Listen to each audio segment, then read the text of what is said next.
ആകാശം തെളിഞ്ഞു, മഴക്കാർ പോയി, മലനിരകളൊക്കെ കാണാൻ തുടങ്ങി, ചെറിയ ചെറിയ മേഘങ്ങളൊക്കെ വരുന്നുണ്ട്. കുറച്ചു നേരം ഇരുന്നു. ഈ ട്രക്കിങ്ങിന് പോണ ആൾക്കാർ പാൻറ്റോ ട്രാക്ക് സ്യൂട്ടോ എന്ത് വേണമെങ്കിലും വാങ്ങിക്കോളൂ. അത് മുട്ടിന് മേലെ മടക്കി വെക്കാൻ ഒരിക്കലും ശ്രമിക്കരുത്. 20 മിനിറ്റ് എടുത്തു ഞാൻ ആ ഈ പാൻറ്റിൻ്റെ മടക്കൊന്ന് അയക്കാൻ. നാനേണ്ടെന്ന് വിചാരിച്ചിട്ട് മടക്കി വെച്ചതാണ്. ഓ എൻ്റെ അമ്മേ, അത് അബദ്ധമായി. ഇനി കുറേ പോകാനുണ്ട്. നെറ്റ്വർക്ക് ഉണ്ട്, വിളിക്കാൻ പറ്റും, ഇൻ്റർനെറ്റ് കിട്ടില്ല. അതെ, ഓരോ ആൾക്കാർ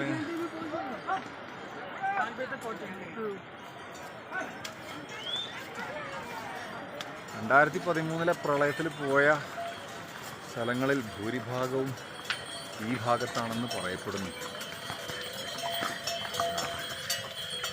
ഇപ്പോഴത്തെ കാര്യമല്ലേ നമുക്കറിയുള്ളൂ.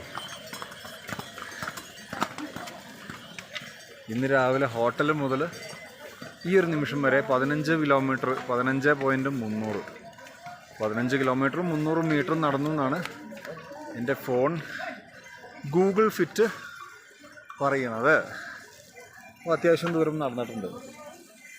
പക്ഷേ അതിലൊരു 3 കിലോമീറ്റർ ഒഴിവാക്കാം.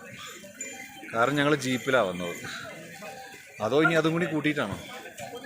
എന്തായാലും 21 കിലോമീറ്ററിലേക്ക് ഇനിയും കുറേ ഉണ്ട്. അത് നടക്കുക തന്നെയാണ് ചെയ്യണത്.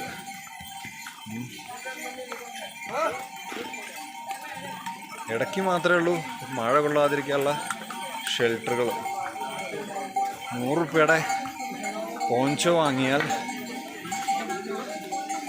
സുഖസുന്ദരമായിട്ട് മഴ നനയാതെ വരാം. അയ്യോ, എന്തൊക്കെയോ വീഴുണ്ട്.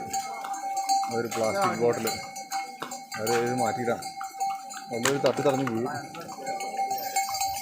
അപ്പോൾ എൻ്റെ അപ്പുറത്തെ ഭാഗത്താണ് ഈ കാണുന്ന ഇവിടെ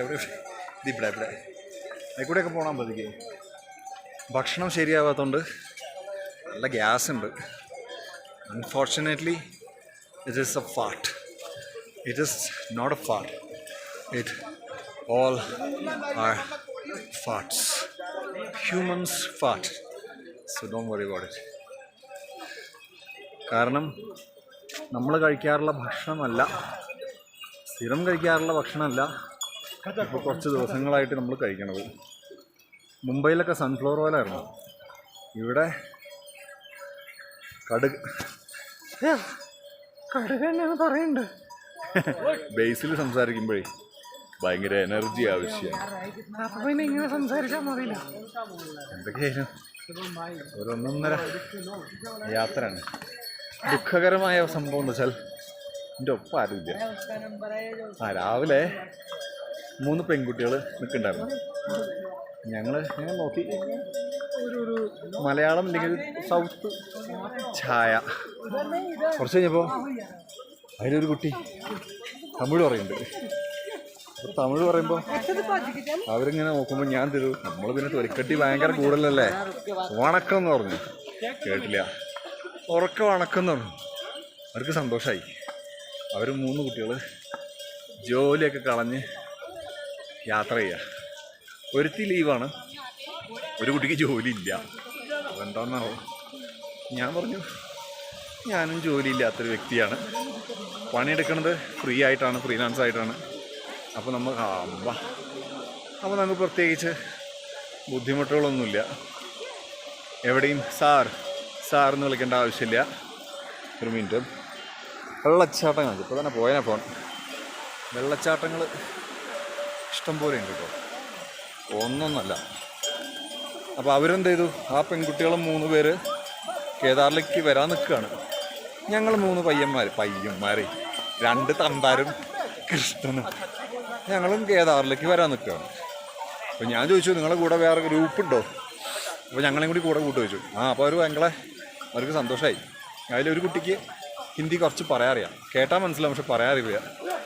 അപ്പോൾ എന്താ ഒരു പേര്, വന്ദിത, പിന്നെ ശുഭ, പിന്നെ ദിവ്യ. IT ആണ്, IT ആണ്. അപ്പം ഞങ്ങളും പരിചയപ്പെടുത്തി. വെള്ളച്ചാട്ടം ഇവിടെ നിൽക്കാമല്ലേ എന്തായാലും. എന്നിട്ട് അവരും ഞങ്ങളും കൂടിയിട്ട് ഒപ്പം നടന്നു കുറേ ദൂരം. എന്നിട്ട് പാലത്തിൻ്റെ അവിടെ നമ്മൾ കണ്ടുമുട്ടിയത്. അതായത് ഫസ്റ്റ് പാലമുണ്ട്, നമ്മൾ ചെക്ക് പോയിൻ്റ്, ട്രക്കിംഗ് പോയിൻ്റ് തുടങ്ങണം അവിടുന്ന്. എന്നിട്ട് ഞങ്ങളൊപ്പം ഈ പറഞ്ഞ പോലെ എനിക്ക് തമിഴൊക്കെ പിന്നെ ഭയങ്കരമായിട്ട് അറിയാവുന്നതുകൊണ്ട് അറിയണ ഭാഷയിൽ ഞാൻ അവരോട് സംസാരിച്ചു തമിഴിൽ. പിന്നെ എന്താ വെച്ചാലേ തമിഴും 3-4 ഭാഷകൾ സംസാരിക്കുന്ന ആൾക്കാർക്ക് ഇങ്ങനെ കൺഫ്യൂഷൻ ഉണ്ടാവുമെന്നൊരു സംശയമുണ്ട്. ഇപ്പോൾ ഹിന്ദി, ഇംഗ്ലീഷും മലയാളം സംസാരിക്കുന്ന ആൾക്കാർക്ക് ഭാഷയിൽ സംസാരിക്കുമ്പോൾ കൺഫ്യൂഷൻസ് വരില്ല. തമിഴന്മാരോട് തമിഴ് പറയുമ്പോൾ തമിഴും ഇംഗ്ലീഷ് വരുന്ന ആൾക്കാരാണെങ്കിൽ അവർ തമിഴിൽ പറയും. പക്ഷേ എന്നെ സംബന്ധിച്ചിട്ടെന്ന് വെച്ചാൽ എനിക്ക് ഹിന്ദി അറിയാം അത്യാവശ്യമൊക്കെ. വെച്ചാൽ ലോക്കൽ സ്ലാങ്, ആക്സെൻ്റ് ഒന്നും പറയാറില്ല. ഒപ്പിക്കാം, അത്യാവശ്യം നല്ല രീതിയിൽ ഒപ്പിക്കാം. തമിഴും അതെ, അത്യാവശ്യം നല്ല രീതിയിൽ ഒപ്പിക്കാം. അപ്പോൾ ഈ കുട്ടികളോട് വർത്തമാനം പറയുമ്പോൾ തമിഴ് പറയണോ ഹിന്ദി പറയണോ, അവരോട് തമിഴും വേറെ ആൾക്കാരോട് ഹിന്ദിയും, അല്ല അവരോട് ഹിന്ദിയും ബാക്കിയുള്ളവരോട് തമിഴൊക്കെ പറയാം. എന്നിട്ട് എന്താ വെച്ച് കഴിഞ്ഞാൽ അവർ ഓൾറെഡി ഒരു കുതിരക്കാരൻ്റെ നമ്പർ വാങ്ങിയിട്ടുണ്ടായിരുന്നു വണ്ടി കിട്ടാൻ വേണ്ടിയിട്ട്. അപ്പോൾ അവരോട് ഞാൻ ഫോണിൽ സംസാരിച്ചു. അങ്ങനെ അങ്ങോട്ട് ഇങ്ങോട്ട് അയ്യോ ഓടി അവരും കുറേ ഓടിച്ച്, കൃഷ്ണനും മനും കൂടെ ഓടി. ഞങ്ങൾ 6 ആൾ കൂടി അങ്ങോട്ടും ഓടിയിട്ട് ഞങ്ങൾക്ക് എന്ത് ചെയ്തു, വണ്ടി കിട്ടി. വണ്ടിയല്ല, കുതിരക്കാരൻ ഞങ്ങൾ എന്നിട്ട് വലിയൊരു കയറ്റത്തിൻ്റെ മുകളിൽ കൂടെ കയറ്റി. അത് വീഡിയോ എടുക്കാൻ പറ്റില്ല കേട്ടോ. കാരണം എന്ന് വെച്ച് കഴിഞ്ഞാൽ അവിടെ വളരെ സ്റ്റീപ്പാണ്. ആ സ്റ്റീപ്പ് ഞാൻ പറ്റുകയാണെങ്കിൽ തിരിച്ചു പോകുമ്പോൾ ഇവിടെ ഇൻസേർട്ട് ചെയ്യാം, ഉറപ്പില്ല. എന്നിട്ട് എന്ത് ചെയ്തു, അവർ ഞങ്ങളെ കൂടി പിന്നെ നടന്ന് അവസാനം ആ കയറ്റം കയറിയിട്ട് അവിടെ ഇരുന്നപ്പോൾ പറഞ്ഞു വണ്ടികൾ മുകളിൽ നിന്ന് വരണുണ്ട്, അത് തിരിച്ചു പോകുമ്പോൾ അതിൽ നമുക്ക് കയറാം. അയാളപ്പോൾ അങ്ങനെ 50 ഉറുപ്പികയുള്ളൂ ചാർജ്. എന്നിട്ട് ഈ ഒരാളുടെ സഹായത്തോടെ വന്ന വണ്ടിയിൽ ചാടി കയറി കരയേറി ഞാൻ. അപ്പോൾ കൃഷ്ണനും അപ്പുറത്ത് പെട്ടു, ഇപ്പുറത്ത് ഈ ശുഭ എന്നുള്ള കുട്ടിയും, ആ മഞ്ഞ ടീഷർട്ടിട്ട കുട്ടിയുടെ പേര് ശുഭയാന്ന് തോന്നുന്നുണ്ട്. ആ കുട്ടി 2 പേരും കയറിയില്ല. എന്നിട്ട് എങ്ങനെയൊക്കെ ഉന്തി തള്ളി കയറ്റല്ലായിരുന്നു. ഞാനും മനും ബാക്കിൽ ഓടിച്ചാടി കയറി. എൻ്റെ കൈ ഭയങ്കര വേദന ഉണ്ട് കേട്ടോ. എൻ്റെ ഷോൾഡറൊക്കെ എന്താവുന്ന ഒരു ഐഡിയ ഇല്ല. അത് ആ മഞ്ഞ് വരുന്ന കാണിച്ചത്. പിന്നിൽ വെള്ളച്ചാട്ടം, മുമ്പിൽ മഞ്ഞ്. അപ്പോൾ മഞ്ഞ് കണ്ടുകൊണ്ട് നമുക്ക് സംസാരിക്കാം. എന്നിട്ട് ഞങ്ങൾ കാറിൽ ജീപ്പിൽ കയറി. ഭയങ്കര തിക്കും തിരക്കും, ഓണടി എന്നൊക്കെ പറഞ്ഞല്ലോ. പിന്നെ തെറിവിളി, ഒന്നാന്തര തെറിവിളി എന്നൊക്കെ പറഞ്ഞാൽ ഹിന്ദിയിലുള്ള തെറിവിളി. അതിൻ്റെ പോന്നെ ഉസ്കി എന്നൊക്കെ പറഞ്ഞാൽ തുടങ്ങി തെറി. ഒരുപക്ഷെ ഈ വീഡിയോയിൽ തെറി എങ്ങാനും ഓഡിയോ അൺമ്യൂട്ടാവാതെ വന്നിട്ടുണ്ടെങ്കിൽ, അല്ലെങ്കിൽ ഞാൻ ശ്രദ്ധിക്കാതെ പോയിട്ടുണ്ടെങ്കിൽ ഐ ആം സോ സോറി. മഞ്ഞ് വരുന്നുണ്ട്. ഈ വീഡിയോ ഒരൊറ്റ പീസായിട്ട് തന്നെ ഇടേണ്ടിയിരുന്നു. ഇത് 7-8 മിനിറ്റ് ആയി സംസാരിക്കണം. അപ്പോൾ അങ്ങനെ ഞങ്ങൾ ആ കാറിലല്ല ജീപ്പിൽ കയറി വന്നു, ഇറങ്ങി. പിന്നെ ഞങ്ങളൊപ്പം ട്രക്കിങ് തുടങ്ങി. അപ്പോൾ അവരുടെ പ്ലാൻ ഞങ്ങളങ്ങനെ പരിചയപ്പെട്ടു, കുറേ കാര്യങ്ങളൊക്കെ സംസാരിച്ച് 3-4 അവരവരുടെ ഇഷ്ടത്തിന് യാത്രകൾ ചെയ്യുന്നു, ഞാൻ എൻ്റെ ഇഷ്ടത്തിന് യാത്രകൾ ചെയ്യുന്നു. അപ്പോൾ ഞാൻ പറഞ്ഞു ഞാനിങ്ങനെ ഫാമിലിയോട് പെർമിഷൻ വാങ്ങിയിട്ട് 6 മാസം നാട്ടിലില്ലാതെ പണിയെടുക്കാനും യാത്ര ചെയ്യാനും. പക്ഷേ ഈ ഒരു യാത്ര കേദാർ ബദരി അച്ഛനോടും അമ്മയോടും ഞാൻ പറഞ്ഞിട്ടില്ല. അതിന് നിങ്ങൾ എന്നോട് ക്ഷമിക്കുക. പറയാതെ പറയാ മൂഞ്ചിനായ അങ്ങനെ ഒരു വാക്കുണ്ടോ? ഗ്യാസ് ഉള്ളപ്പോൾ ഞാനൊന്ന് മാറി നടക്കും. ഒന്നും വിചാരിക്കരുത് കേട്ടോ. സാധാരണ മനുഷ്യന്മാർക്ക് ഉണ്ടാവണം തന്നെയാണ്. നമ്മൾ പച്ച മലയാളത്തിൽ വളി എന്ന് പറയും, വിഷു എന്ന് പറയും. 2 തരത്തിലുണ്ട്. ഒന്ന് ക്വാളിറ്റി ഉള്ളതും ഒന്ന് ക്വാണ്ടിറ്റി ഉള്ളതും. ക്വാളിറ്റി ഉള്ളതാണെങ്കിൽ നാട്ടുകാരെ കൂടിപ്പോകും. ഇതൊക്കെ തുറന്നു പറയണം എന്തിനാണെന്നറിയോ? നമ്മൾ ഇന്നത്തെ കാലത്തെ ജീവിതം എല്ലാവരും ഭയങ്കര സീക്രട്ടാണ്. എന്ത് പിണ്ണാക്കാനാണെന്ന് എനിക്കൊരു ഐഡിയ ഇല്ല. അവിടെയൊക്കെ അതെ പർവ്വതങ്ങളോട് പർവ്വതങ്ങൾ. ഇനി എത്ര കിലോമീറ്റർ പോകാണ്ടെന്ന് ഐ ഹാവ് നോ ക്ലൂ. അപ്പോൾ അതെ ഇവിടെ എത്തി, മഞ്ഞ് ഇവിടെ എത്തി.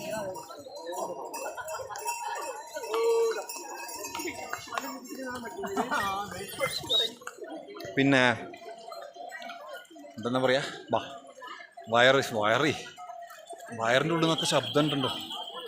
ഈ വോൾക്കനോ എക്സ്പ്ലോഷൻസ് അങ്ങനത്തെ ശബ്ദങ്ങളൊക്കെയാണ്.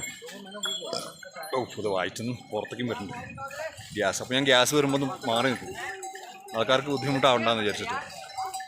എനിക്ക് നാട്ടിലെ കുറേ വിശേഷങ്ങൾ മിസ്സാവും. കുടുംബത്തിനെ വളരെയധികം മിസ് ചെയ്യുന്നുണ്ട്.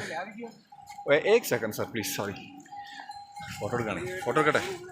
എനിക്ക് 2 ദിവസം കരച്ചിൽ വന്നു. കാർത്തികയും കുട്ടികളെയും കാണാതെ അച്ഛനെ അമ്മയും കാണാതെ കുറേ കാലമായിട്ട് ഇപ്പോൾ കാണാതിരിക്കാറില്ല. ഒരു 2 ദിവസം കരഞ്ഞു ഞാൻ. ആണുങ്ങൾ കരയാറില്ലേ? എന്താ കരഞ്ഞാൽ അടുത്ത വെള്ളച്ചാട്ടം. ഇതൊക്കെ എന്ത് വെള്ളച്ചാട്ടം, ഇതൊക്കെ ചെറുത്. അപ്പോൾ ഞാൻ മഞ്ഞിൽ കൂടെ വീണ്ടും പോകും കേട്ടോ. പറഞ്ഞു വന്നു വെച്ചാലേ 6 മാസം യാത്ര ചെയ്യാൻ കപ്പാസിറ്റി ഉണ്ടോ, കാശുണ്ടോ, ആരോഗ്യമുണ്ടോ, മെൻ്റൽ സ്ട്രെങ്ത് ഉണ്ടോ, യാത്ര ചെയ്യാം. അപ്പോൾ അങ്ങനെയൊക്കെയാണ്. ഒരു വീഡിയോൻ്റെ സ്റ്റാർട്ടിങ്ങിലും എൻഡിങ്ങിലും എൻ്റെ ചാനലിലേക്ക് സ്വാഗതം, അല്ലെങ്കിൽ നിങ്ങളെ നാളെ കാണാം എന്നൊന്നും പറയണില്ല. എടുക്കുന്നു, ഇതെല്ലാം ഞാൻ അപ്ലോഡ് ചെയ്യുന്നു. നിങ്ങൾക്ക് വേണ്ടപ്പോൾ കാണാം, വേണ്ടെങ്കിൽ കാണണ്ട. അപ്പോൾ ഇനി നടക്കാണ്ട്. ഇപ്പോൾ 10 മിനിറ്റ് ആയില്ലേ? എന്നാൽ ഞാൻ അടുത്ത ക്ലിപ്പ് കാണാം.